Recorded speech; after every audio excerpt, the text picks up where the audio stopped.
Nasodalo Zanagasikara mbola ao ve nareo hiresaka momba ny hoe aiza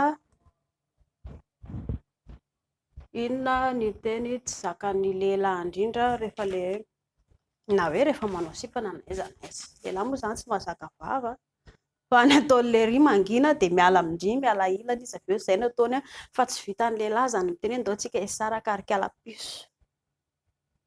Tsy mahazaka vava ny lehilahy fa any ambadika any izy manao kapay tsy hita ferany amin'ny tsy hita maso-ndry. Inona ny teny tsy tian'ny lehilahy ndria ilay mitantara ny aix-ndry. Zay lasa na misikotra ndry ohatry ny alika ary izy teneno izy tianao zahako amin'izao momba anazy zao dia tiako. Izay no ilaina.